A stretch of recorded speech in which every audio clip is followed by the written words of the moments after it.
This is 7 News, the voice of the New England. Tonight, airlines under pressure over cancelled and delayed flights. An early taste of spring, but we ask, will it last? I'm Daniel Gibson. Later on this news hour, the angel of death executed in a hail of bullets, and child killer Justin Stein jailed for life without the possibility of parole. 7 News begins now. Good evening. Airline customers could soon be compensated for unreasonable delays or cancellations. The industry shake-up aims to make flying fairer after years of poor treatment by airlines and airports. It's a frustrating part of travelling that many have become accustomed to. I mean, it happens, doesn't it? So you just got to deal with it and hope for the best that you get on the next flight. But now the federal government has had enough of poor service from airlines, today unveiling plans for a new charter of rights, paving the way for cash refunds for delayed or cancelled flights. We've heard loudly and clearly that people are not getting the experience that they are paying for or expect to get. The proposed changes would see airlines forced to show cause for delays, with the watchdog taking complaints from next year. This is about providing remedies to consumers who have found it very difficult to pursue these issues, and also getting continuous improvement in our airlines and our airports. Tamworth flyers today welcomed the idea. If they're at fault, I think they should be paying for it because we have to be out of pocket for any change of plans, so it seems fair. Data from flight transponders reveals Tamworth and Armidale are seeing over 10% of flights a day delayed. Travel agent Louise Brock knows firsthand the difficulty in dealing with delays. She says it's a long overdue win for consumers. There are airlines that will only want to talk to you via a chat bot or on their app. So it's not always easy to get in touch with an airline at the time that you really need them. The Consumer Rights Charter is just one of 56 initiatives to improve fairness while flying.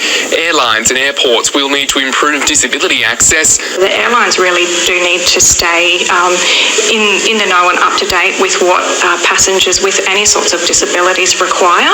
Some airlines do it better than others. James Carter with that report. He joins us now. And James, there has been some good news for Rex Airlines.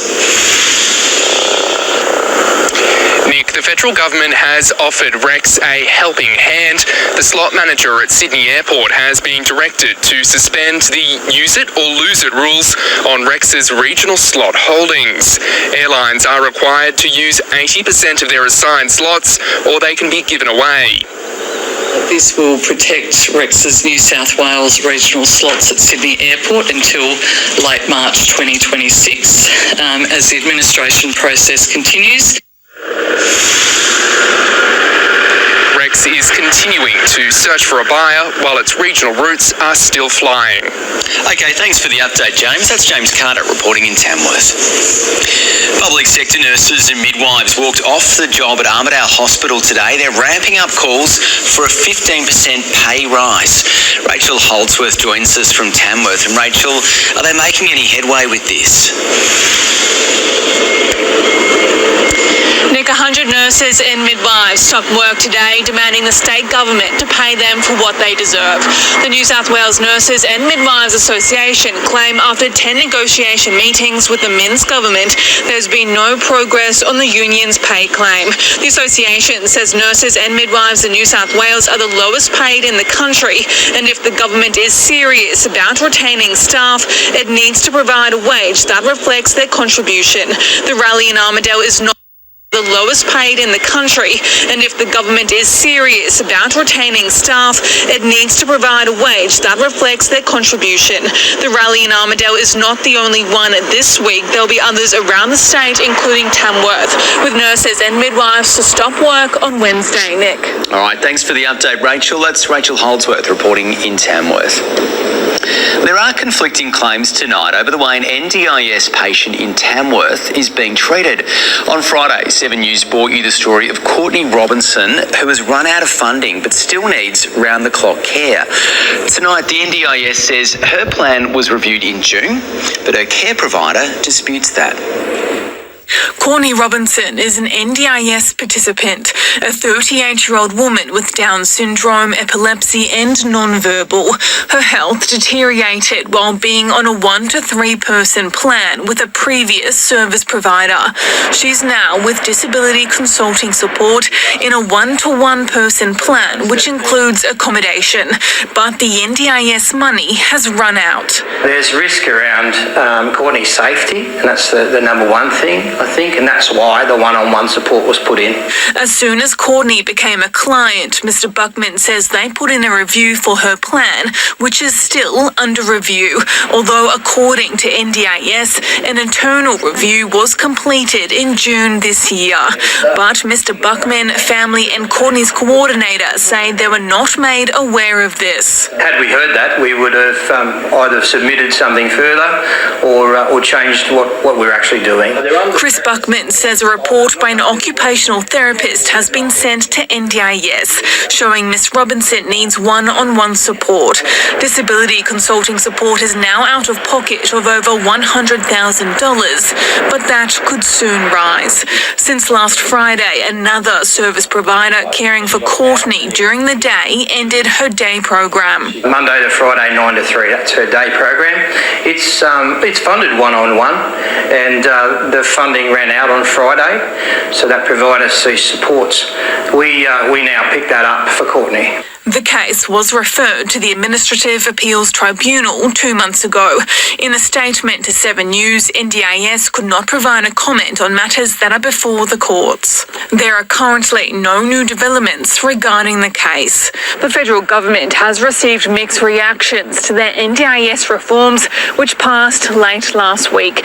They're aiming to rein in $14 billion over 4 years, but concerns are growing it will result in major cuts. Where there are genuine cases and they need to be supported, we need to do that properly.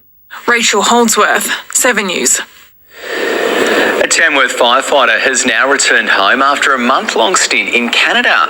Dale Kimball is one of many Australians who answered the call to help fight the country's raging bushfires. Dale Kimball is a member of the Tamworth Rural Fire Service, but for the last 30 days, he's been fighting fires in Canada. My role on the fire ground is to supervise the heavy plant in the firefighting effort, also to ensure the safety of the machinery and the operators. He's no stranger to bushfires, but the conditions in Canada are very different to the ones in Australia. The forest has a natural thing they're called muskeg. It's almost like a very deep mulch. It's very, very wet. You're up to your knees in water most days while you're working. The deep mulch is why Mr. Kimball's expertise was so important. But it can get up to 20, 30 feet deep. And if a dozer goes into it, we're looking at big machinery. They just sink in the mud with no warning. After a busy month, Mr. Kimball will settle back into life in Tamworth.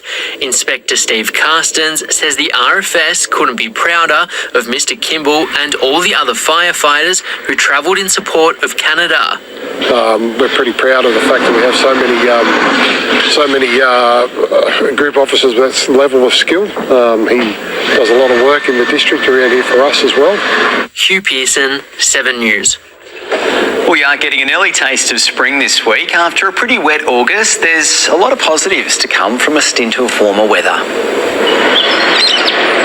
The sounds, smells and sights of spring have arrived a week ahead of schedule. It's warmed up off the back of a wet August, some areas getting up to 60 millimetres of rain. For the Rural Fire Service, it's halted some of their operations. We're still planning hazard reduction burns, but unfortunately because of the weather at the moment, it's that wet, we haven't been able to conduct very many. At the Tamworth Regional Livestock Exchange, today's sun was an easy fix to the winter winter blues. You get these beautiful sort of almost spring days and everybody seems to be, smile on their face. With some industry experts calling our export market the best it's been in around 50 years, it's a cherry on top that the weather has been in the farmers' favour. Today's prices were strong at the sale yards. It's getting into the time of year, especially now the rain's just petered out a little bit and it's not continuous. The feed hardens up a bit and we see the cattle just really starting to pile on weight as the days get longer and warmer. And for growers, it's a similar story. Only a few months from harvest time for a lot of different crops, recent downpours have been helpful.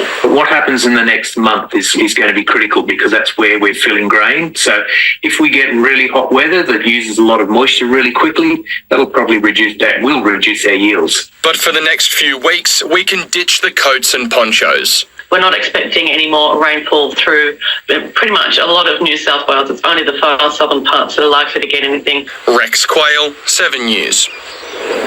For more weather, Kirstie joins us now for a look at today's conditions. And Kirstie, as we've heard, it's been pretty dry and it was dry today as well. Yes, that's right, Nick. Hello to you and good evening, everybody. We have certainly seen blue skies and sunshine right across our Monday. Beautiful conditions, in fact, as we kick off the final week of winter, and it certainly felt like spring, even summer-like temperatures around the New England northwest today. Our temperatures overnight well into double figures, even the high teens for Moree. Our minimum August average in Armidale is 0 degrees and we woke to 11 degrees this morning. Our top 22, that also 7 degrees above average. Tamworth reached a top of 25. That's a maximum temperature we would normally see in mid-October. Now, it was windy at times. Winds were quite strong this afternoon, but eased for many of us as we headed into this evening, with also a few light scattered showers around. Now, those winds are expected to strengthen tomorrow. Very strong conditions midweek. I'll have that forecast after sport. Okay, all eyes on the sky, Kirstie. Thank you. Up next in 7 News, it's never too late to learn a brand new skill. And new laws to help you switch off from work. And a little later on this news hour, an underworld figure killed in a hail of bullets. Why police say he had no shortage of enemies.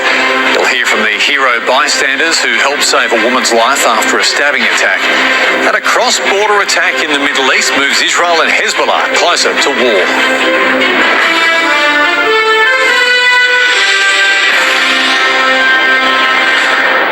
A man's died after his motorcycle crashed south of Yeppan. It happened just before 10 a.m. on Warialda Road, which is about 120 kilometres north of Inverell. Police found the 7-year-old man thrown from his bike. Sadly, he couldn't be revived and died at the scene. Well, new laws have come into play to give workers the right to ignore after-hour calls and emails. The right to disconnect is intended to restore boundaries between employers and employees.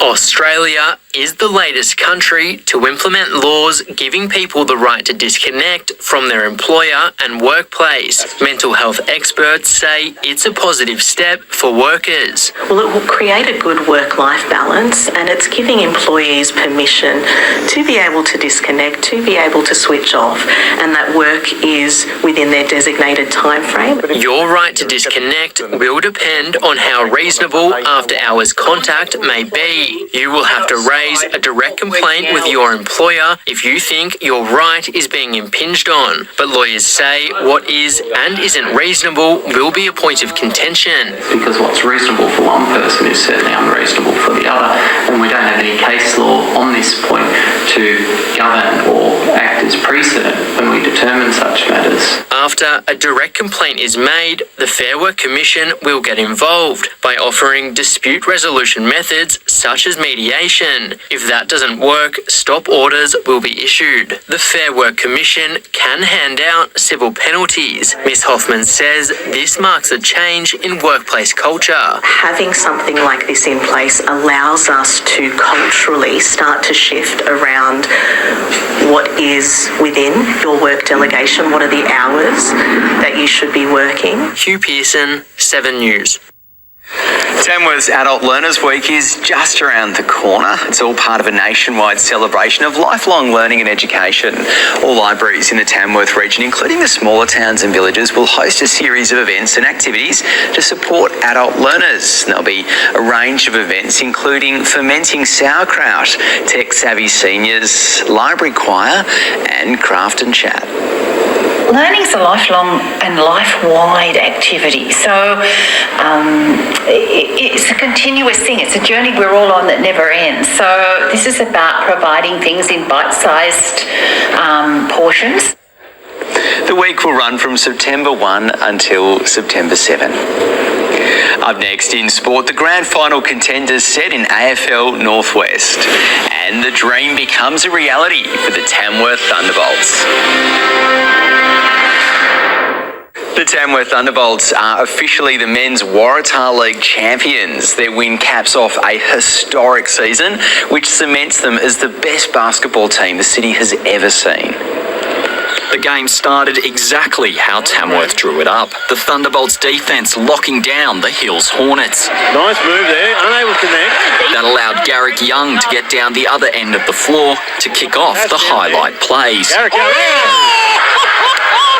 And he wasn't done there. Here we go again. Their early dominance meant the Hills would burn a timeout, but it wouldn't do them much good as Tamworth racked up a 16-point lead. In the second quarter, more of the same. Carlos couldn't connect. Every rebound seemed to be Tamworth's, and every call further kicked the Hornets' nest. Foul's been called on Graham. Max Clark made it a 30-point lead, with the Hills gasping for air. They would do whatever it took to bring the Bolts down. Charlie Whale has come down hard after that foul. But Tamworth let their defence do the talking. A 37-point lead at the half, the game was all but done, with Tamworth taking out the win 95-62. As the buzzer went, they were champions at last. The win earning Tamworth their first ever banner, cementing them as the best team we've ever seen. We've got a massive supporter base that obviously comes and watch all of our games. So this one's obviously not only for us, it's for all of them as well. The league well and truly thunderstruck by the Thunderbolts. Max Gent, 7 News. The Inverell Saints and the Tamworth Swans have been on a collision course all season, and now their fate is set as they prepare to face off in the AFL Northwest Grand Final. Chanting their way into another Grand Final.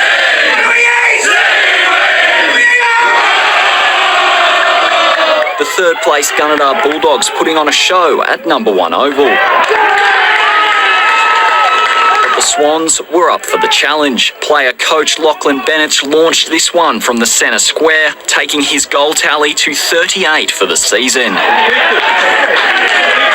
A seesawing battle made it just a goal difference at the main break, and tempers soon flared. With the grand final on the line, the Dogs pushed back. But the Swans held firm. A valiant team effort saw them kick 5 unanswered goals in the final quarter to take out the game 100-53. Gunnedah farewelled some club legends. Mark Ewington and Andy Mack both retiring from local footy after more than 300 combined games. The club optimistic about its future. We had the numbers there this year, which is a really good step in the right direction. We're really excited for what's to come next year. The Swans are hoping they can right their wrongs after 3 grand final losses in a row. They come up against the dominant Inverell Saints this Saturday in the grand final. Upset the benchmark most of the year, but I think we can raise another level and give it a shot.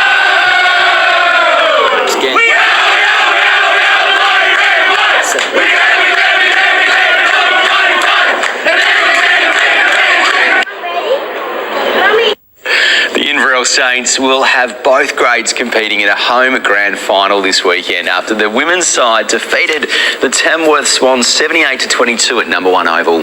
The event is expected to draw hundreds to Varley Oval on Saturdays. Both teams look to claim a historic dual premiership. We were stoked that the boys could get the grand final. We were so excited. That really gave us the motivation to want to get there to home grand finals. We know they don't come around very often, so we're really keen to get the job done.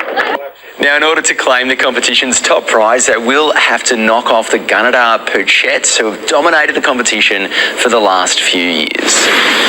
And to finish off a busy weekend of AFL, the Tamworth Gunnedah Roosters have taken out both junior premierships. The under-12s and under-14s going back-to-back, defeating the Inverell Saints and the Nomads in the grand final at number 1 Oval. Well, up next in 7 News, Kirstie is back and she has your week ahead in local weather. Everything you need to know. That's next. Good evening. Threatens your life's work. You're at fault, and I could sue you for everything you've got. What can you do? I'm really sorry. If I could change this, I would. Something's come up and I've got to go and deal with it, okay? I've been lying to my family. I haven't been to work in days. Home and Away. Weeknights on 7 and 7+. Cold fronts are continuing to cross New South Wales and Victoria, dragging unseasonably hot winds and strong conditions too to most regions. Temperatures will remain above average for many this week, though the exception is Thursday, when they'll drop by up to 5 degrees. Now, under these systems, skies will remain mostly dry around the border region. However, rainfall sticking around intermittently across the upcoming week. Sunny skies for the New England and Northwest tomorrow, though very settled. A little breezy in the west. We could see northwesterly winds at 15 to 25 kilometres an hour, but look at these temperatures, incredibly mild, in particular for our maximums, which could be about 5 degrees above the August average, 6 degrees above through Armidale with 23 degrees, Tenterfield reaching the mid-20s. Now, the windy weather from tomorrow will increase significantly into Wednesday. Winds up to 35 kilometres an hour through the northwest, very warm, clipping the 30s for Moree and through Walgett, but we could see damaging wind gusts with warnings issued for the northern tablelands. These winds potentially between 40 and 55 kilometres an hour. Sunny though, a warm day for Inverell, 27, and the Barrington tops with 16 degrees. Now, the windy weather should begin to ease into Thursday, and the summer-like temperatures will drop back by about 5 degrees ahead of that approaching cold front. Corindai 23 and back down to the teens for Walker with a maximum of 19, but remaining clear and sunny. Looking ahead, those temperatures warming back up by Friday, increasing by 4 degrees on Thursday to 27. These maximums really similar to what we see during October and November as we wind down to the end of winter. We're not long now, and we'll certainly be into spring, Nick. Well, I'm not allowed to say spring has sprung. Not just yet, but it feels like summer's sprung with some of these conditions.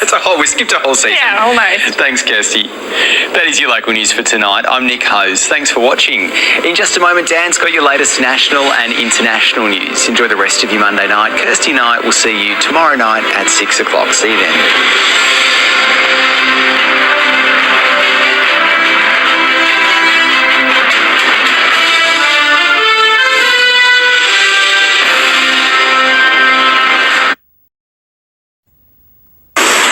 This is 7 News, the voice of the New England. Tonight, battle lines drawn over the route of transmission lines near Dungown. Lessons to save lives, teaching young drivers to stay safe on our roads. I'm Daniel Gibson. Later on this news out, the nationwide uprising after the CFMEU was plunged into administration. And Latrell Mitchell faces the Rabbitohs board over the white powder scandal. 7 News begins now. Good evening. Farmers in the path of transmission lines near Dungown are outraged after an alternative route using government land was rejected. They're now accusing Energy Co of taking shortcuts, but the company says a stock route alternative would actually impact more properties. Landholders at Wooloman and Dungowan are up in arms. Energy Co rejecting their suggestion to detour a transmission line away from their farms. We're absolutely angry, we're frustrated, we're disappointed, and we're quite heartbroken because this is our home. Community group Valley Alliance put forward the travelling stock route for the New England Transmission Project, claiming it was shorter and would impact fewer properties by using government land. However, Energy Co found at least 18 more landholders would be affected and costs increased by over 20%. The report found the alternate route in red provided better access to existing roads, used more public land, and had better bushfire resilience, but would impact more homes and the environment. Tim White claims Energy Co failed to do due diligence. I feel that they haven't done it properly. They didn't drive the route with us as expected, the Glenrock part of the route, and they didn't look into it at all. Energy Co disputes this, saying crews have been out in the field. Members of my team have been out there, my planning lead, my environmental lead, my property lead. I've driven the route as well, so I know that we've been out there. I don't think that's taking shortcuts. I think we've done a thorough, comprehensive assessment, and that's why we wanted to release that report. Landholders aren't giving up the fight, writing to Planning Minister Paul Scully objecting to the initial route plan. They'll also attend a community consultation with Energy Co next week. Maybe the engagement could have been better going back a little while, perhaps into last year. I think what I would say though is we've really focused on that. We've heard that message loud and clear. It's not good enough. So I think our engagement is we've got a bigger presence in the region now. We just can't believe that they're still going to come through our farmlands where it's really productive, it's our homes, it's our friends, it's our family, and they just are not considering going anywhere else. James Carter, 7 News. Farmers are hitting out as Coles announces increased profits in a cost of living crisis. It's likely to pile pressure on the major supermarkets after a turbulent year for shoppers. Rex Quayle joins us now. And Rex, the New South Wales Farmers Association is not happy. Nick, it's another slap in the face, and they're hoping that an ongoing ACCC inquiry does bring some results. They say that rising profits for business executives is unfair on consumers and suppliers, and that enough is enough. The numbers at checkout have risen and the supermarket giants have capitalised. Coles announcing today they're $1.1 billion richer after the last financial year. In the supermarket division, profit margins sit at 5.2%. To have this actually happen is concerning, and it shows we've got a lot more work to be done. It's likely to ramp the pressure back up on the supermarket giant and their competitor Woolworths after months in the spotlight for accusations of price gouging and unfair treatment of suppliers. It led to a Senate inquiry back in April. I'm not interested in your spin or your This is a Senate inquiry. Answer the question. And the Australian Competition and Consumer Commission interim report for its own inquiry is expected to come out this week. Coles claims its supermarket division is growing because people are choosing to eat at home instead of out and about. But the New South Wales Farmers Association wants to see some change. Strengthening the unfair practices that is going on and the law around that, right through to meaningful penalties and looking at divestiture powers. Grocer Brendan North also thinks it's unfair. Particularly when they're marketing and saying they're driving the prices down and looking after people. Production costs have risen and it's placing strain on its operations. But Mr. North knows there's a limit to the profit margins you can run. Generally end up running it just above inflation. So at the moment 3-4%, but anything above that I think is price gouging. Woolworths is set to announce its 2023-2024 results tomorrow. Rex Quayle, 7 News. The future of Narrabri has been revealed with a 20-year makeover planned. It'll include a new suburb, a revitalised CBD and a potential lakeside village. It's been in the works for up to 10 years, but now New South Wales Planning have given it the green light. Narrabri's place strategy ready to be revealed. It really is time that we started growing and we developed some new suburbs in Narrabri to accommodate the types of families and young professionals that are coming into this area. Over the next 20 years, Narrabri will be home to a range of developments, a residential precinct with up to 2,100 homes, an employment lands precinct for light industry and rural industries to use, and the possible expansion of the northern New South Wales Inland Port Precinct. The council will go through an acquisition process. There'll be a process. There'll be, obviously, developers will need to be engaged. Narrabri CBD transformed with an Eat Street concept, breathing new life into it and improving pedestrian and active transport. Businesses are set to reap the benefits, particularly large ones like AGT Foods Australia and the Plant Breeding Institute, as well as new ones coming into the Shire. We haven't had the land or the premises to fit in with what they want to do, but now we will. As the fly-in, fly-out workforce continues to grow, businesses will need more housing for their employees. But already the housing market in Narrabri is dire, with little availability and high prices. The residential precinct will meet future housing requirements on flood-free land. It's hoped the new suburb will be built behind me, alongside New Highway and just a few minutes from the CBD.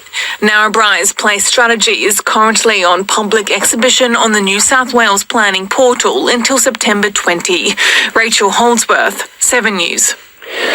A man's been charged for allegedly setting fire to a South Tamworth house in July.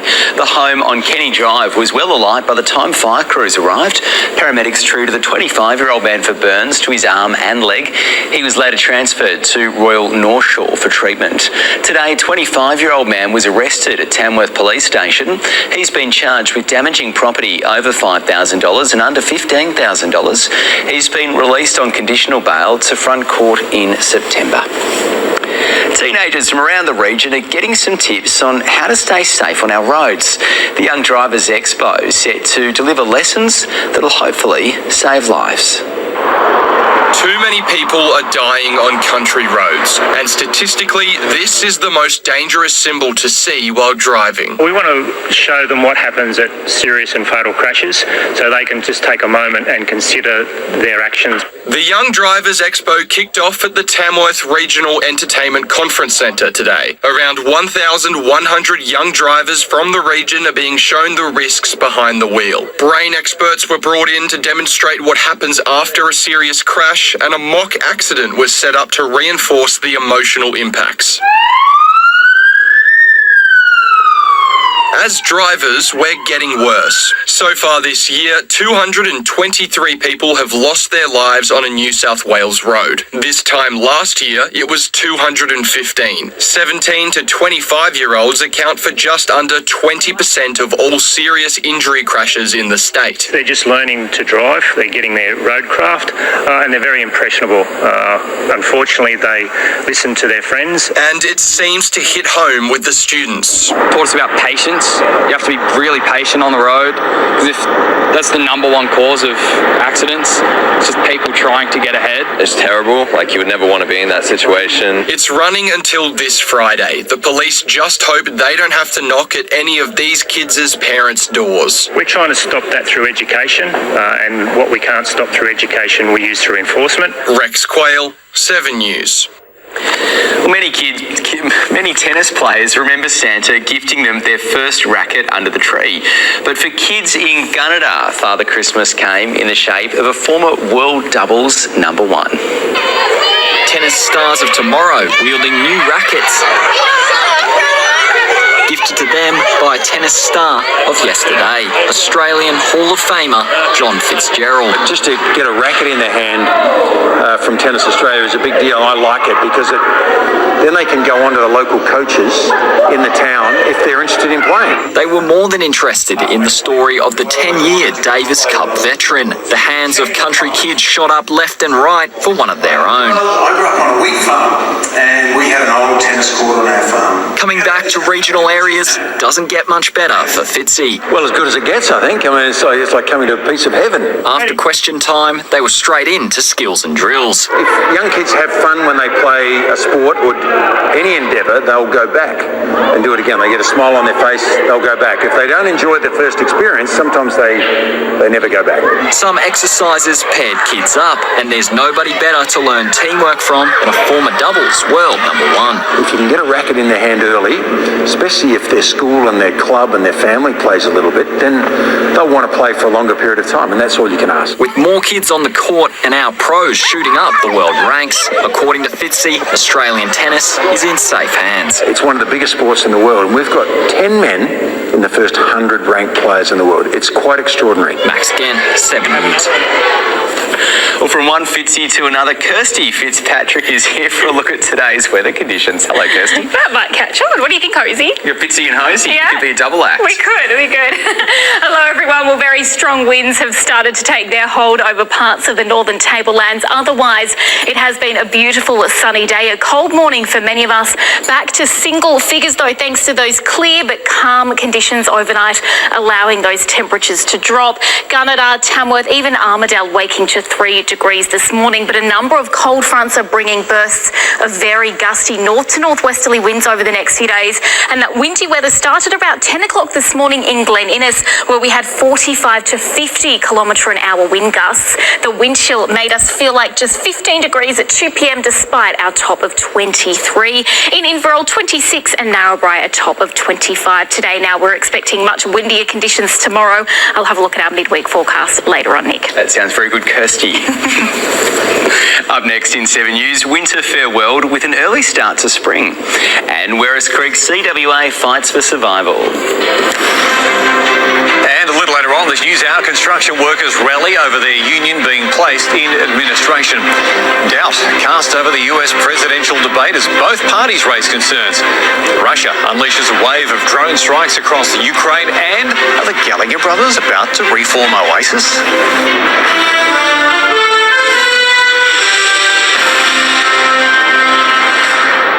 The Werris Creek Country Women's Association is desperately searching for more members. They've now put out an urgent call for new blood or risk closing after 90 years of service. The women of the CWA have supported our community for decades, but now they need our help. The Werris Creek branch has only 5 members. It would be awful to see the branch close because of lack of numbers. Advertising on social media has paid off, with 2 new members joining in the last week, but more are needed. The branch will hold a community meeting on the 3rd of September. Definitely keep pushing, but we can start up with those 5 members that we've got now, but we definitely need more, to help out. The ladies have raised funds and supported school children and families in need, but haven't been able to go full steam ahead due to a lack of members. Once we get back up on our feet, we're going to, help this town out something wonderful. The CWA put out their best work for AgWhip. It's a chance to show prospective members what the CWA can do. Attracting younger members can be difficult due to busy lifestyles. Younger people tend to go for the evening branches because they're working. Nearly all mums these days work, whereas ours is a day branch, so we have to have people who don't work. CWA leaders are confident they can capture a new type of member. I don't think it's dying. I think it is getting stronger. It's just in different areas, and I think we just have to promote the diversity of CWA. James Carter, 7 News. We are getting an early taste of spring in those final days of winter. Above average temperatures for this time of year have brought out the birds and the blossoms. The official start of spring is only days away, but the warmer temperatures have hit the New England and Northwest ahead of schedule. Spring has definitely come early. There's a lot of trees that wouldn't actually be flowering so early, like in the last month of winter. Bird watchers are also taking note of the rising temperatures. They're anticipating migrations to Tamworth, seeking out the sun. The warmer weather certainly will encourage bird life. We've got lots of migratory birds that move through Tamworth. Some stay here, some move further south. Things like the blue-faced honeyeater, the rufous songlark. There's a flush of colour as many trees break into blossom early after good winter rain. Miss Milgate says it's not a bad time to plant if you're a keen gardener, but there are things you should do to protect your plants and soil from the heat. To protect them with a decent amount of mulch, 75 to 100 millimetres of mulch would be ideal. and incorporating some ground covers as well as trees and shrubs. While spring brings nice weather, people should be wary of territorial birds such as magpies. They're known to be very smart and can recognise faces for years, which is why it's best to be nice to them. Have a friendly face on, not a scared face, and have a look at them and just talk to them as if they're a little child saying, "Hello, Mr. Magpie, how are you?" Hugh Pearson, 7 News. Up next in sport, Inverell's new aquatic centre taking shape, and the Iron Cowboy with a different approach to training. A Tamworth bull rider is redefining his preparation for the rodeo arena. Isaac Leclerc now spends less time in the saddle and more time training at F45. By the Gill Brothers Rodeo 8 short Company, seconds on a bronc, Isaac Leclerc. Come on, cheer 'em on! But countless hours in the gym. This is where rodeo superstar Isaac Leclerc prepares for some of the meanest bulls in the country. For any bull riding or bronc riding, there's not a single muscle in your body that you don't use for this event. That's why a majority of his time is spent at F45 in Tamworth, not only training himself, but passing on his expertise as a coach. Give me some love. Targeting rodeo athletes as well, trying to incorporate, the sport and fitness combined as well. His fitness plan hits every core muscle group. Moving different body parts at once. You've got your core, quads, chest, torso, arms, legs, everything moving at once. But Isaac is used to being on the move. This sport has taken him all over the country as he chases a rodeo dream. Well, there it is, ladies and gentlemen. What I love about rodeo is the adrenaline, how unpredictable it is, how the place it can take you. I've come from Perth myself, and because of rodeo, I've now moved over to the other side of the country. Now a Tamworth local, he hopes to earn his spot on a full-time tour. For the next year, definitely more touring, definitely more travelling with our sport or over Australia. Eventually, we would like to get to the States as well. In the meantime, when he's not on a bronc or bull, he'll be right here, pumping iron. Max Gen, 7 News. Tamworth's Jada Taylor has gone under the knife in Sydney as doctors try to mend the knee injury that ruled her out of the rest of the 2025 season. The Sharks fullback went down after a right knee twisted in contact with the Parramatta 5'8" during the round 2 clash. It was a pretty cruel blow, with Taylor having shoulder and ankle operations at the end of last season. Inverell's $25 million aquatic centre has hit a new construction milestone. The 50-metre swimming pool is now ready for tiling, while excavation for the warm water pool and indoor splash park is now complete. There's now a roof over the indoor section of the pool, so work will focus on the inside. So there'll be a lot of works incurring under the roof structure, which may make it a bit challenging for people driving, but you will see the plant rooms start the construction of the plant rooms take place shortly. Construction is expected to finish in December, ready for the summer season. Up next in 7 News, Kirstie's back and she has your Wednesday weather forecast. That's next.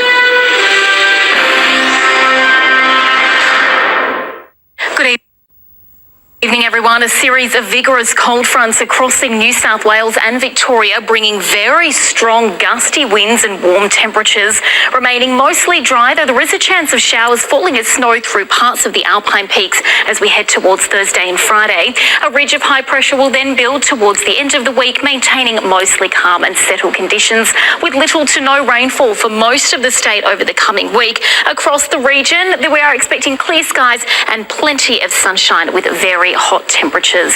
Taking a look at tomorrow, warm winter temperatures continuing, the high 20s and into the low 30s for most of the slopes and plains, which is about 8 degrees above the August average.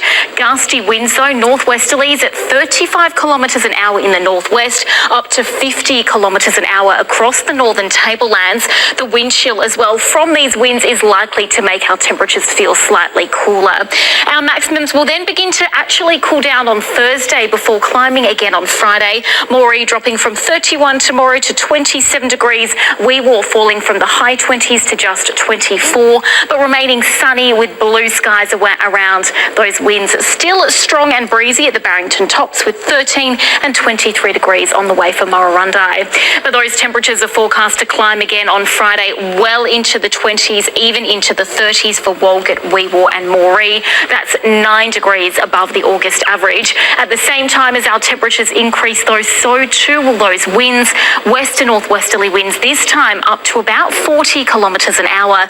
Even stronger wind gusts are likely, and there is the chance of potentially damaging gusts on the forecast. Through to the next 7 days, these last few days of winter, certainly a welcome lead into spring on Sunday. Sunny skies, 25 degrees, a brilliant looking start to the new season. Warm temperatures, blue skies around, but some very windy weather on the way, Nick. I can't say spring has sprung. I'm getting ready though. It's so close. It almost has at this point, I think. Will you let me know? Yes. Thanks, Kirstie. That is your local news for tonight. I'm Nick Hose. Thanks for watching. In just a moment, Dan's got your latest national and international news. Enjoy the rest of your Tuesday evening. Kirstie and I are back tomorrow night. We'll see you at 6 o'clock. See you then.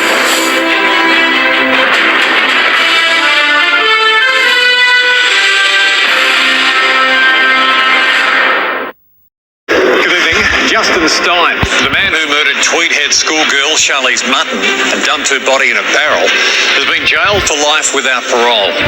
Now, Stein told a sob story in court, trying to pin the murder on Charlize's mother, but the judge didn't buy it, saying he didn't even shed a tear. Charlize Mutton loved animals and dreamt of being a vet. But in January 2022, the 9-year-old was hunted like an animal, then executed by a man she trusted. That kid really does mean the world to me. She was going to be like my little girl. Justin Stein killed Charlize at his family's Blue Mountains property. He stuffed her body in a barrel, driving it across Sydney before dumping it in a river. The 33-year-old blaming his former fiancée, Charlize's mother. Have you been involved in the death of Charlize? No. But a jury didn't believe his sob story. A judge today saying Stein was completely dry-eyed and did not shed a single tear. The tissue was little more than a prop. The offender's evidence might have been called theatre if it wasn't so calculated. In sentencing, Her Honour said Stein has never shown remorse. The offender must be an individual without the humanity, morality or self-control that restrains others from acts of criminal violence. Stein was emotionless as he was told he'd spend the rest of his life behind bars. The court heard exactly what happened and why will probably never be known unless the killer decides to unburden himself of the truth. Stein was told his extremely wicked murder was so grave that the maximum penalty was the only penalty. Amy Clements, 7 News. The underworld figure known as the Angel of Death is now dead, executed in Sydney. Tonight, detectives are hunting 2 or more gunmen, saying the early morning hit was no surprise, and they fear there'll be more blood on our streets. Tarek Ayoub had earned the nickname Angel of Death, but death caught up with him early this morning, gunned down in a Harold Street car park. His family surely knew the 29-year-old had a target on his back, but today struggled to believe he was now the victim.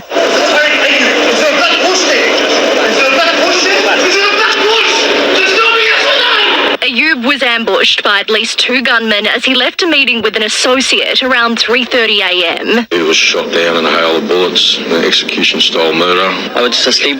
I was woken up by the gunshots. I heard several bangs. By the time police and paramedics arrived, there was nothing they could do. And they definitely meant business. They weren't taking any risks of missing him, and they certainly didn't miss him. The shooters then took off in a stolen Audi, later found 5 kilometres away in Granville, engulfed in flames.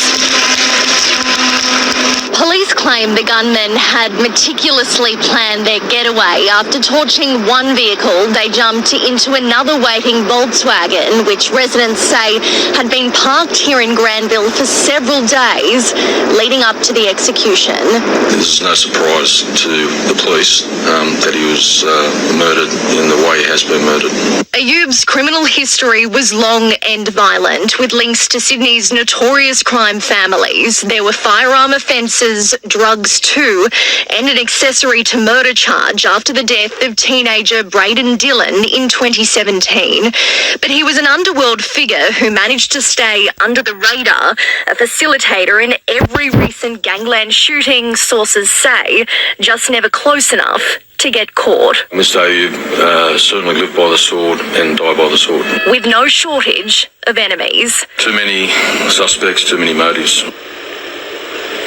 Annie Puller joins us now from Sydney. Annie, are police worried though about revenge attacks? Daniel, they are. This is the first underworld shooting in Sydney in 6 months, and once again, police are on edge. While Tariq Ayub clearly had enemies, he also had connections, and sources have told 7 News retribution is inevitable. It's just a matter of when. The riot squad conducted a raid at the 29-year-old's Yagoona home late this afternoon and will continue working around the clock to not only solve this murder, but also to try to prevent any more violence. Daniel. Annie, appreciate the update, thanks. The man at the centre of a stabbing spree has tonight been charged with a number of crimes, including intent to kill. He remains under police guard in hospital as we learn more about his partner and those who tried to help her. Enraged and erratic. The man wielding a box cutter, now named as 58-year-old Anthony Benson, accused of trying to kill his 48-year-old partner. Following the stabbing spree on the Princes Highway in Engadine, Benson was today charged with multiple crimes, including dangerous driving, assault and affray, reckless wounding and domestic violence intent to murder. The number of domestic violence complaints a year are massive, and that's unacceptable. He remains under guard at Liverpool Hospital, unconscious, due for surgery tomorrow. As for the police officer who nabbed him, I was able to speak to Campbell this morning and thank him for his work. He deserves all the accolades, and I'm very proud of him. The officer has been discharged, but 2 victims are still recovering. Benson's partner is in a stable condition at St George Hospital, and one of the hero bystanders is undergoing stomach surgery. Paul Sargent is the 67-year-old who came metres from Benson and was stabbed in the abdomen. From his daughter online, "My brave dad slashed trying to save the woman from being killed." Sharks chairman Steve Mace, also at the scene, checked on him today. A bit of a sleepless night. It was more about Cooper and my son. Blown away by how bloody brave, regular, ordinary members of the public are. Angelique Opie, 7 News. And again, if you or anyone you know ever needs support, there's always this phone number, 1-800-737-732.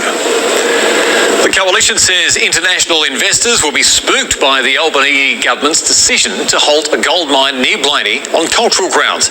Tonight, Labor's being accused of picking and choosing which Aboriginal groups it listens to.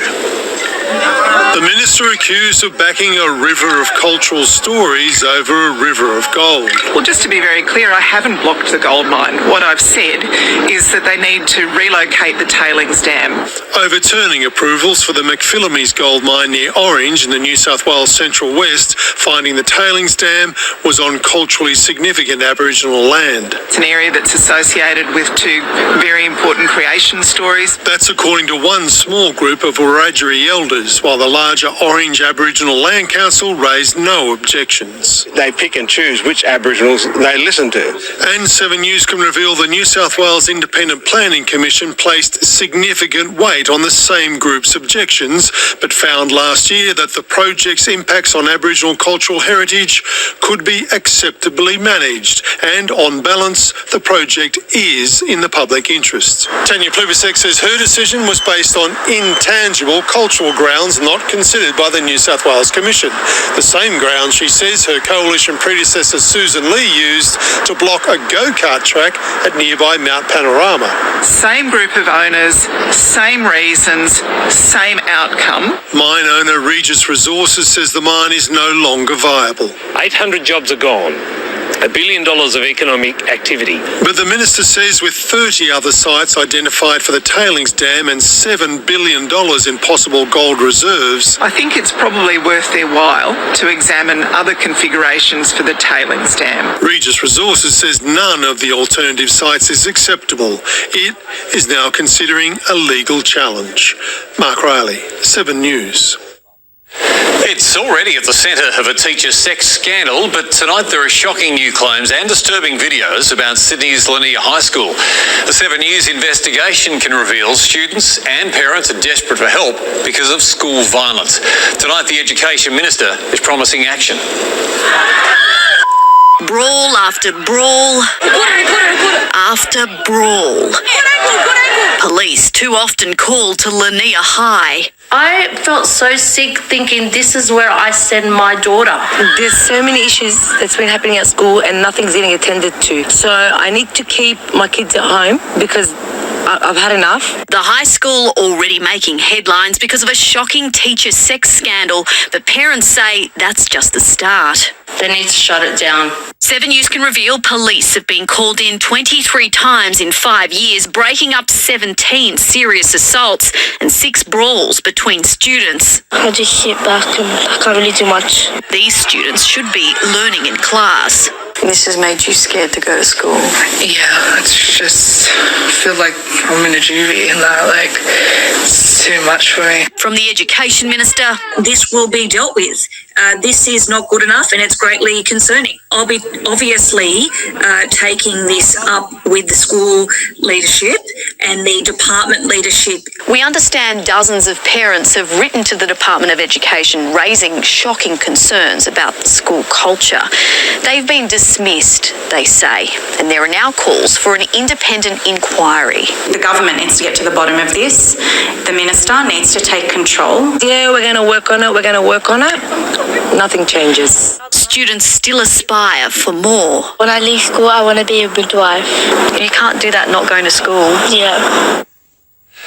Hopes of a ceasefire in the Middle East seem to be slipping further away after a major exchange of rocket fire between Israel and Hezbollah militants in Lebanon. Tonight, the United States is said to be still pursuing a deal to stop dangerous missile action. At daybreak, Israel delivered an explosive warning to its neighbour. 100 fighter jets wiping out thousands of Hezbollah rockets. Israel says they were aimed at Tel Aviv, working off intelligence that the terror group was planning an attack. Israel struck first, hitting more than 40 targets.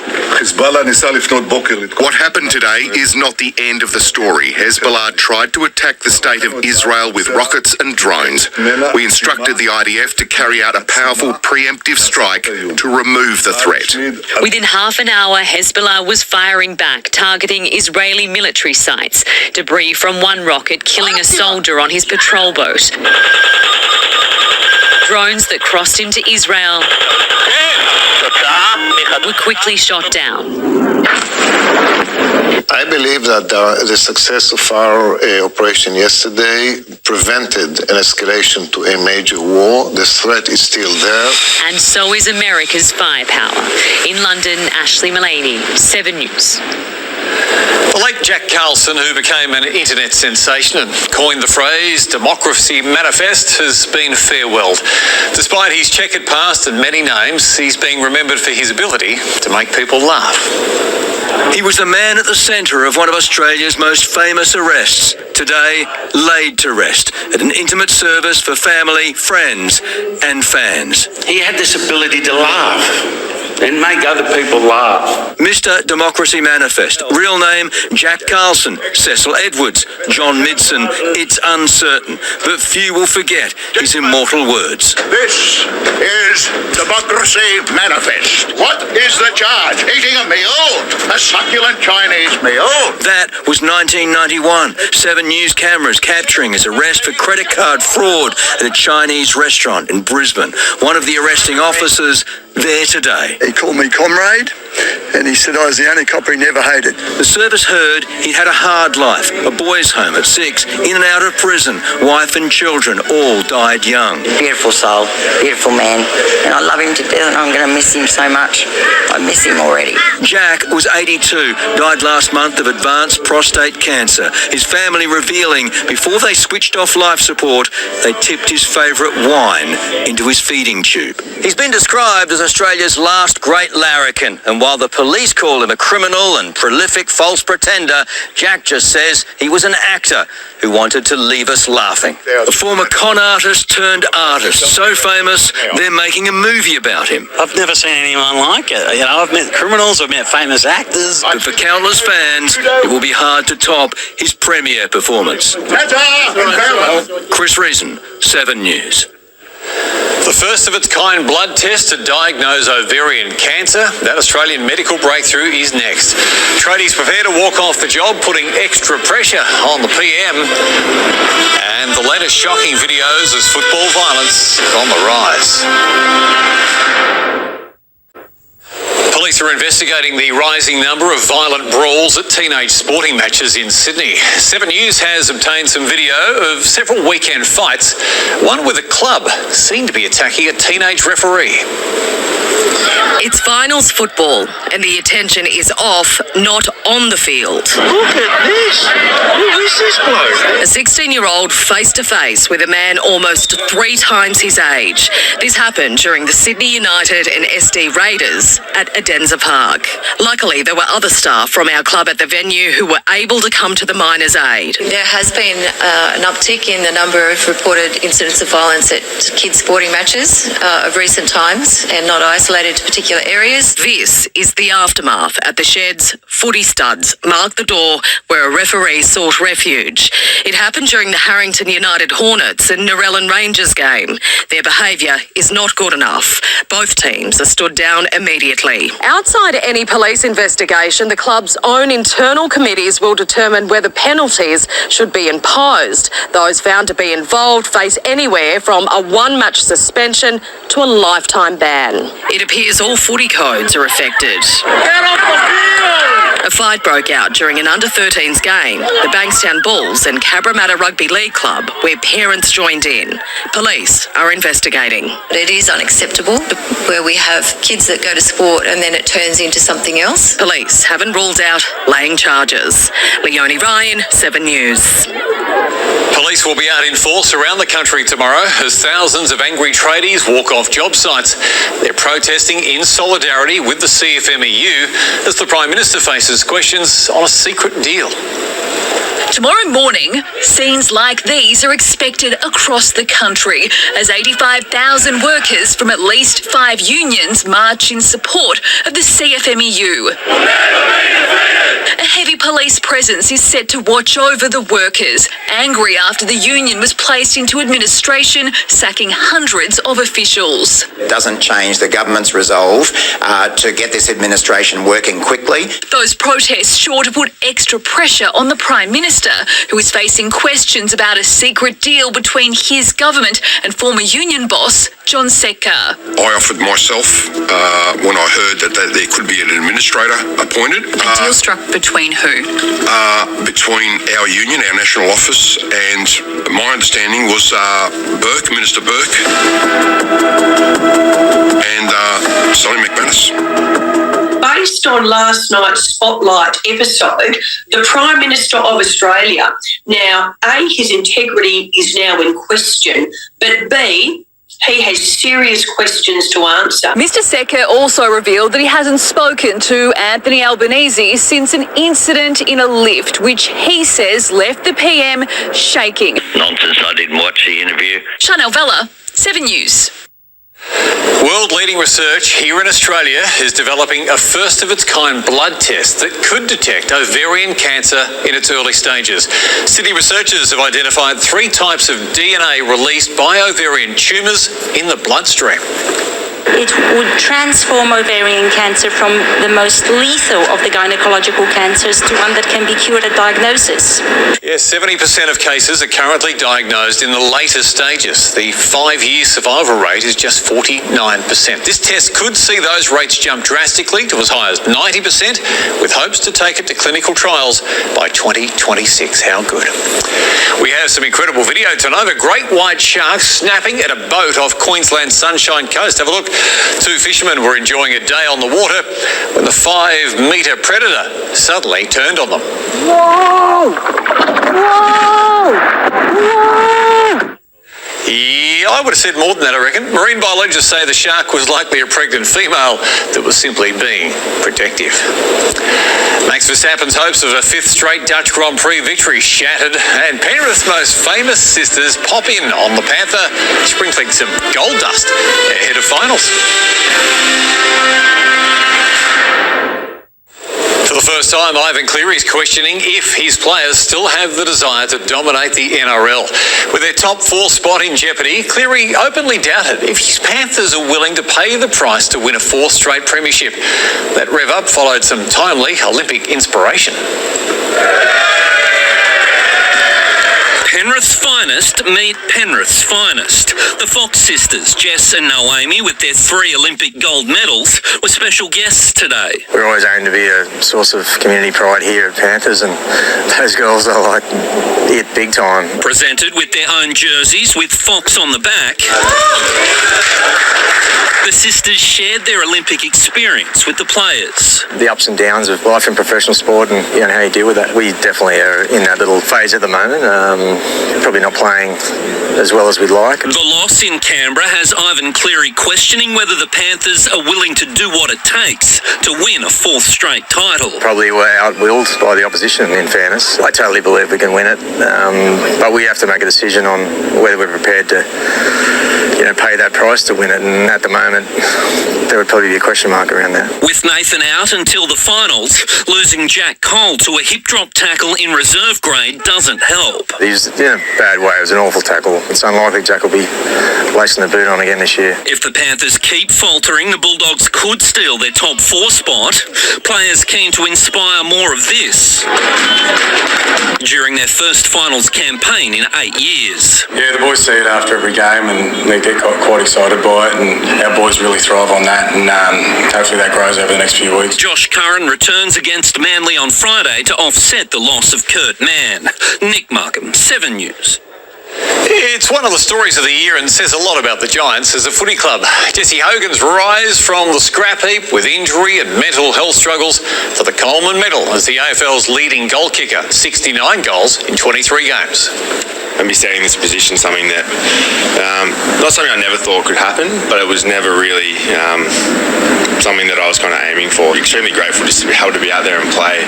Yeah, the Giants face the Swans in a qualifying final of the SCG Saturday week with a 3-0 winning record over their Sydney rivals in finals. And fans hoping to cheer the home hero, Max Verstappen, to a 5th straight victory in the Dutch Grand Prix, well, they were disappointed. Check it out. Fight it, but has to back out, and we've got to change the lead here today. Sure did. Lando Norris took charge on lap 18 and led the rest of the way, cutting Mad Max's championship, leading to 70 points there. Oscar Piastri was 4th. Daniel Ricciardo finished 12th.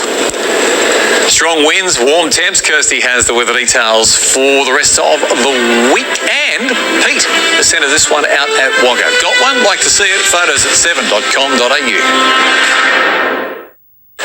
Time once again for a look at your national weather details. And if you've got a want to glue it on, Kirstie? Yeah, I think so. Maybe a fan as well, Dan. It's going to be warm. Hello, everyone. We have a series of cold right fronts that are crossing New South Wales, dragging unseasonably hot temperatures and strong winds to most. Some could even experiencing damaging winds. Temperatures remaining well above average this week. The exception, though, is Thursday, when they could drop about 5 degrees as a cold front moves through, warming back up on Friday. Now, under these systems, skies will remain mostly dry around the Victorian border region and parts of southeast New South Wales. Some rainfall sticking around intermittently across the coming week. Around the state tomorrow, this spell of prolonged warm weather will continue. An early taste of spring indeed, reaching the high 20s through Moree and Narrabri. The same for Inverell and Grafton at 27. Blue skies and sunshine right across the northern inland and the north coast. The same for Newcastle, sunny and 25 degrees. The low 20s through the likes of Mudgee and Parkes, and Wagga a top of 19 and partly cloudy skies for tomorrow. Around the nation, cold fronts bringing very strong winds to our southeastern states, with warnings for damaging to locally destructive winds through Victoria, Tasmania and up to parts of South Australia. Showers and just 20 degrees on the way for Perth. Broome flirting with the 40s tomorrow, a maximum of 39. We are still in winter. Alice Springs 33 degrees, Brisbane fine and 28, and Canberra a top of 18 degrees, Dan. Kirstie, thank you. Appreciate it. And that, of course, is your news for this Monday. I can't believe it. We're almost at the end of August. Can you? I know. I know. And exactly spring. It's just around the corner. We're not officially allowed to say that until Kirstie says so. I'm Daniel Gibson. Till I see you again, have a great night. Bye for now.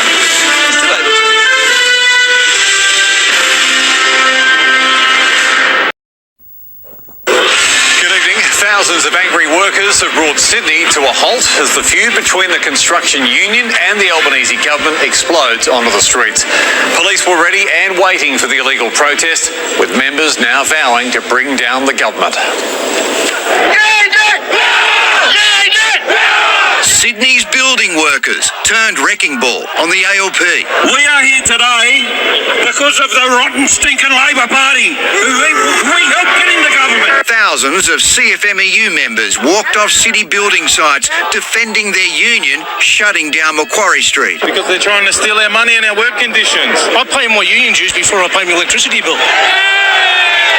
The protest boosted by other workers, electrical trades, maritime union. Your workers are under fire. In big numbers, standing shoulder to shoulder, state parliament guarded by a line of police. Our union, our say! After the CFMEU was placed into administration over corruption allegations, the union blames the Prime Minister. He's no longer Albanese, he's Albanese! What is a major show of union strength filling Macquarie Street in support of the CFMEU leadership and up against a Labor federal government. The rally demanding those sacked leaders be reinstated. State Secretary Darren Greenfield. Johnny Sucker! In Melbourne, the same support for union power broker John Setka, who warned on the weekend the Labor Party should be nervous. They will get paid back for this. They always do. Thousands in Melbourne, protests in Brisbane, Adelaide and Perth, all slamming the attack on the construction union. It has the support overwhelmingly of people in the union movement. But workers today have put the PM on notice. Good luck at the next election. Chris Marr, 7 News. Latrell Mitchell claims he wants to be a better man, apologising to his family, fans and the club after that white substance photo scandal after a Dubbo training camp. The Taree-born fullback faced Rabbitohs bosses this morning, who are now deciding how their star should be punished. Summoned to an early morning meeting, Latrell Mitchell fronts the South's board over his latest scandal. What was going on in that photo? Can you tell us? To be honest, I don't really know. Breaking his silence after an image emerged showing the player leaning over what appears to be a white substance. Did the board have anything to say today?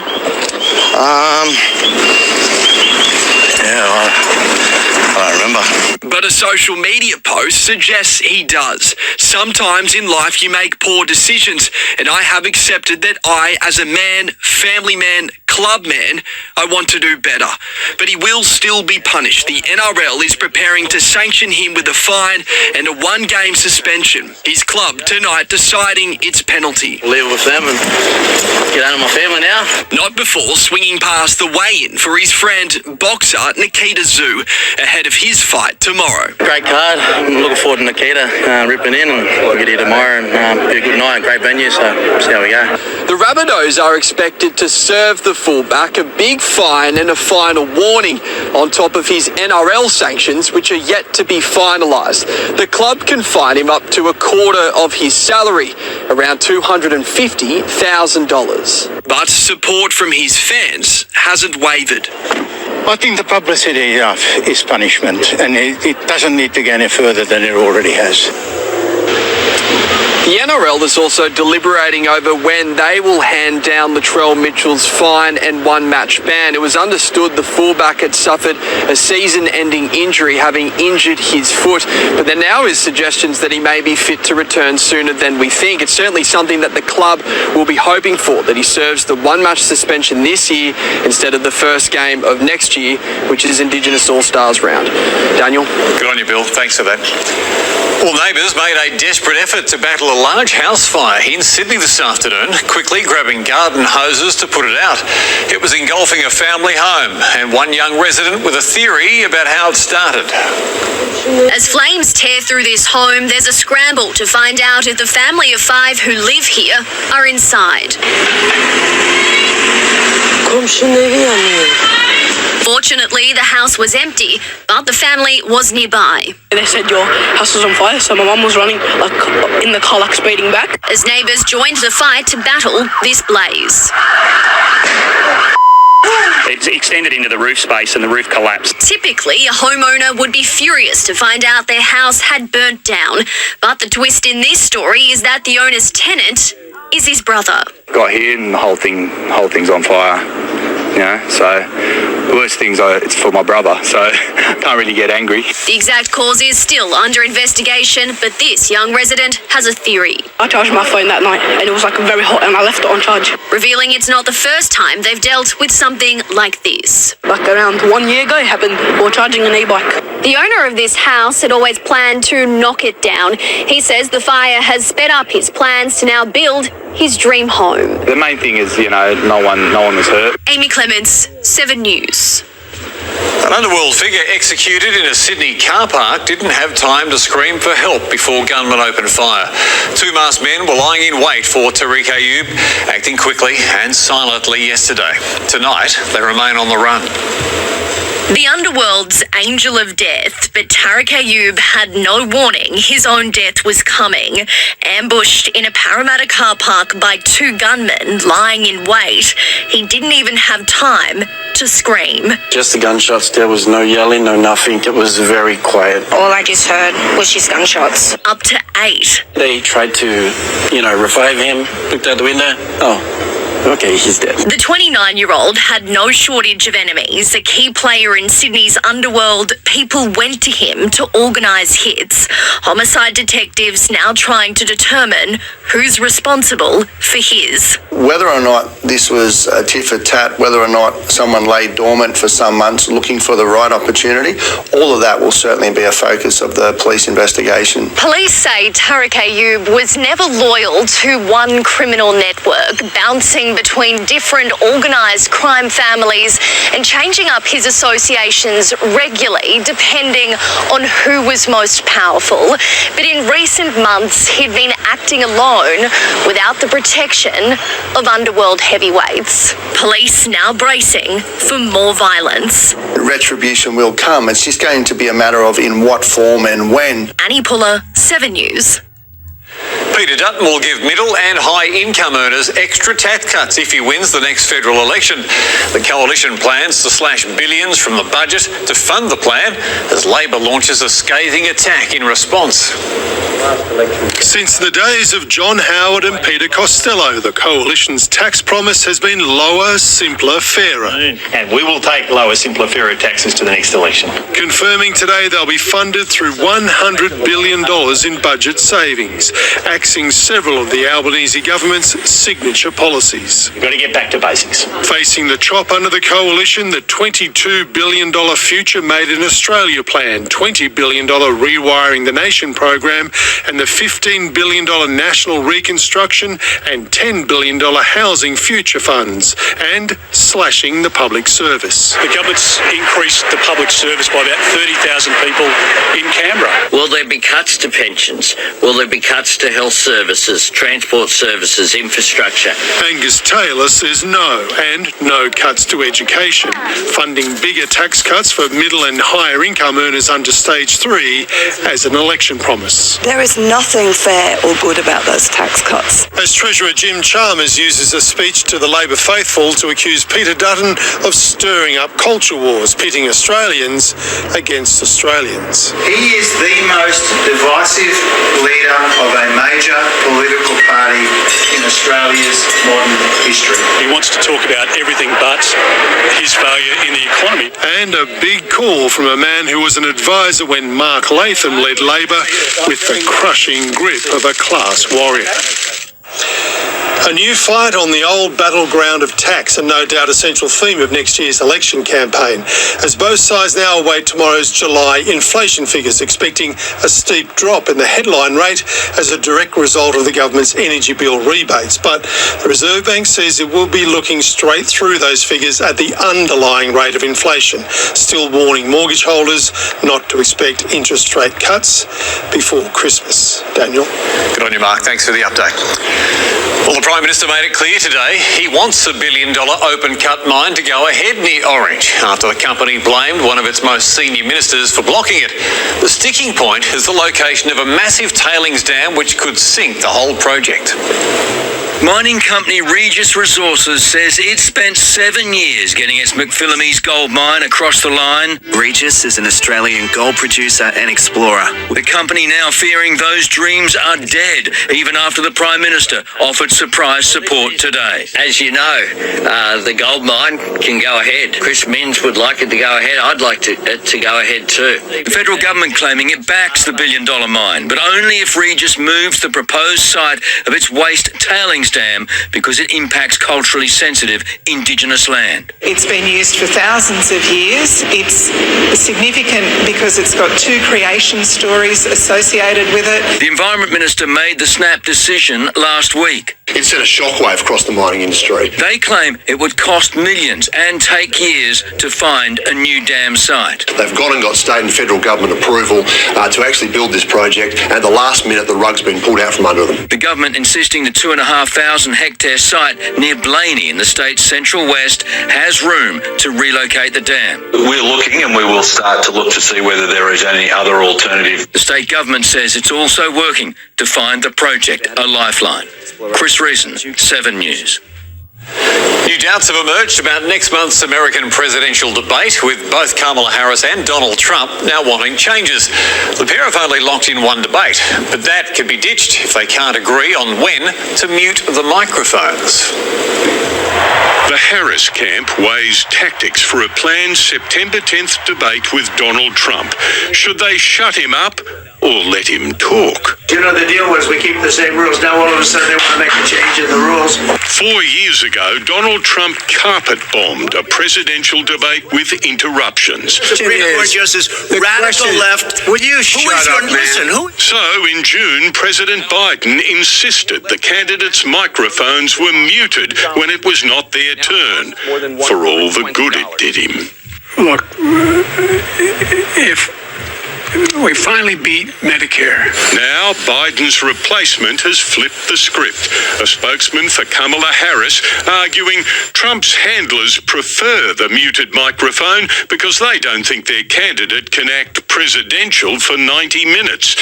Trump is hiding behind the mute button. Harris wants to deal with the lies and interruptions in real time. Doesn't matter to me. I'd rather have it probably on, but the agreement was that it would be the same. And Donald Trump is now objecting to the host, America's ABC. As debate plans splutter, an interviewer has pressed the former president on whether he would put supporter and billionaire Elon Musk in a Trump cabinet. I'd put him in the cabinet, absolutely, but I don't know how he can do that with all the things he's got going. In the United States, Tim Lester, 7 News. Ukraine pummeled in what's being called Russia's largest aerial attack of the war so far. Those details for you next. Thrill seekers left dangling after a mishap at a Gold Coast theme park. And from maybe to definitely, Oasis getting back together and going on a world tour. 13 people have been left stranded on a popular SeaWorld ride for more than 2 hours on the Gold Coast this afternoon. The popular Vortex ride came to a halt 15 metres in the air just before 2:30 this afternoon. Now, SeaWorld staff used a cherry picker initially to get to the stranded riders to provide some water and umbrellas to give them some shade. It took more than 2 hours before they could safely get everyone down. Ukraine says it has been pummeled by the largest Russian aerial attack of the war so far. The entire country targeted by more than 200 missiles and drones. At least 7 people killed and vital energy infrastructure was damaged. Russian missiles rained down on Ukraine, hitting a reservoir and Kyiv's hydropower plant. The suicide drone targeting an army communications tower. In Odessa, residential buildings were smouldering, children injured. The strikes started at midnight and they were unrelenting. More than 200 missiles and drones hitting towns and cities in 15 regions. At least 4 people were killed. As explosions rang out in Kyiv, locals spent the morning sheltering in train stations. The country's air defense system not enough to stop the Russian onslaught. President Zelensky pleading for neighbouring countries to help protect Ukrainian skies. If such unity has worked in the Middle East, it should work in Europe as well. Life has the same value everywhere. The attacks come weeks after Ukraine launched a surprise attack on Russian territory, seizing a parcel of land in Kursk. The Kremlin warned of retribution and left no corner of the country untouched. In London, Ashley Mullaney, 7 News. On the 30th anniversary of their first album, called Definitely Maybe, we finally have some certainty.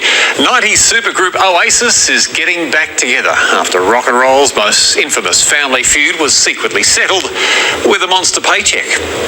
They were the most successful British band since the Beatles, and now they're back. This teaser dropping on social media this afternoon. People will never ever forget the way that you made them feel. Confirming 14 shows across the UK and Ireland next year, with a world tour to follow. In the 1990s, Oasis owned the charts with Noel Gallagher's musical genius and brother Liam's electrifying stage presence. But they were constantly at war. Liam always said he would bring down Armageddon. Some people here are saying you've got an arrogant attitude. I have, that's what makes Oasis. On this tour of Australia in 1998, they went crazy on a flight. Throwing things at passengers, they were abusive. And Liam was charged with headbutting a fan. Just rushed him out of nowhere. Bang. Hit him. Every minute was rock star mayhem. Where were you while we were getting high? Until the brothers finally snapped 15 years ago. And he came back with a guitar and started wielding it like an axe. I'll tell you kids, I'd rather walk. Even staggering offers, and their mum couldn't convince them to bury the hatchet. Well, when someone offers £100 million to do a few gigs and that, man, you're going to sort of go, all right then, yeah? There's no telling what the payday is now.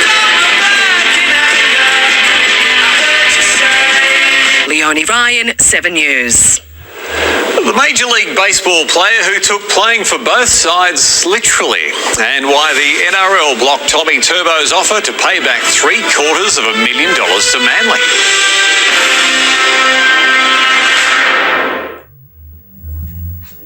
Rugby League diehards say they do anything to see their team win a premiership.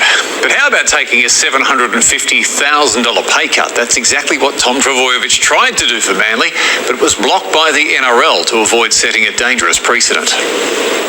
Few players have been through more ups and downs in their career than Tom Trbojevic. It's made reaching his 150th game that much sweeter. It's obviously a nice milestone to reach, and it's a really big game for us this Friday, so I think we don't really need to add to the occasion, but it'll be a special one for the family. 3 years ago, he was riding the highs of collecting the Dally M, but only managed 17 games over the following 2 seasons with injury. You do question, I guess, a bit of whether whether you have a place in the game anymore a little bit more when you are sitting on the sideline. It is tough. I guess to be back here, playing some good footy, I'm just really happy about that. It would take a lot more than a few hammers to stop him playing the game that he loves so much, and he probably would need both legs cut off to stop playing. The 27-year-old would do anything to win a premiership at his beloved club. It's why he made the surprising offer to take a $750,000 pay cut over 2 years in a proposal rejected by the NRL. Quality players here that we want to keep here. When you sit on the sideline, not being able to perform the way you want to, kind of comes on the back of that. In a decade in the NRL, Tom has played just 4 finals games, but that could be about to change. The Seagulls face the Bulldogs and the Sharks in the final 2 rounds of the season, desperately clinging to the top 8 spot. We've sort of got 2 semi-finals leading into a semi-final, so probably comes at a good time for us. Jaleesa Apps, 7 News. Andrew McKinlay is at the judiciary where South's captain Cam Murray's fighting to save his season. Macca, this case could have some big ramifications for the finals.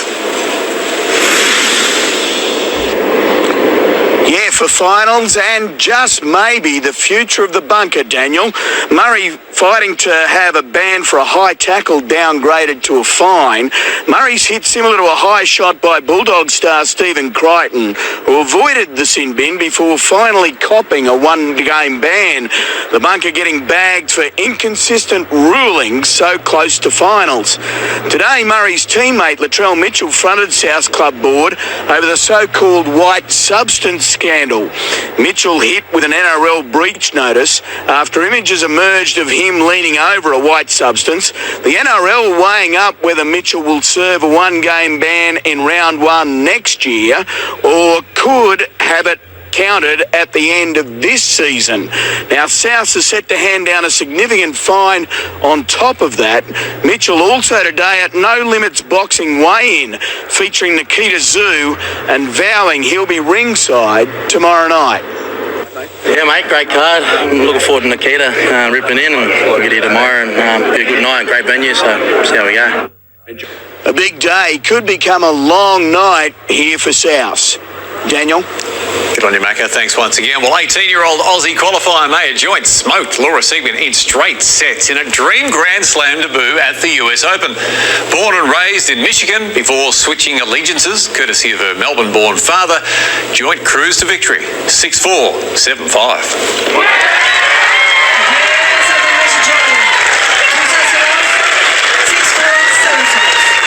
Alexei Poprin also advanced to the second round in the men's singles. Poprin on course for a third-round clash, defending champ Novak Djokovic. Well, the phrase playing both sides took on a literal meaning in Major League Baseball. Have a look at this. Danny Jansen became the first man to play for both teams in the same game. Now, Jansen was the catcher for the Toronto Blue Jays against the Boston Red Sox back in June. That was until rain saw the game suspended. But traded to Boston a month later, Jansen played the rest of that game for the Red Sox this morning. Day it is for him to getting a nice hand here, hitting a base with the Blue Jays fans. It's weird, isn't it? Jansen's whole team, though, Toronto won 4-1. What's also weird is this weather. It's very windy across the state. It's about to ramp up. Kirstie has your details. And Peter has sent in this sunset picture from over Brisbane during some recent travels. We love the look of that one, Pete. Good on you. Hope it was a good time. Good evening, everyone. A series of vigorous cold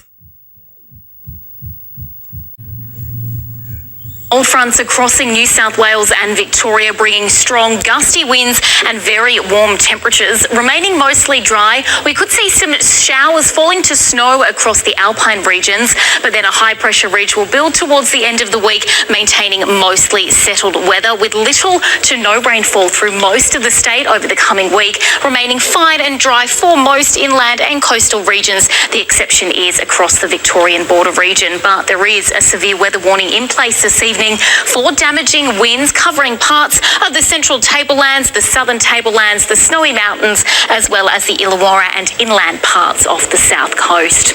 Around the state tomorrow, remaining warm, hot, in fact, for some of us for this time of year. Moree in the west hitting the 30s, and the same for parts of the north coast, the 30s through Grafton, Coffs Harbour and for Kempsey. Very windy too as those frontal systems push through the state. Those winds particularly strong along the coast, 40 40 to 60 km/h winds through Newcastle, and the same for Wollongong.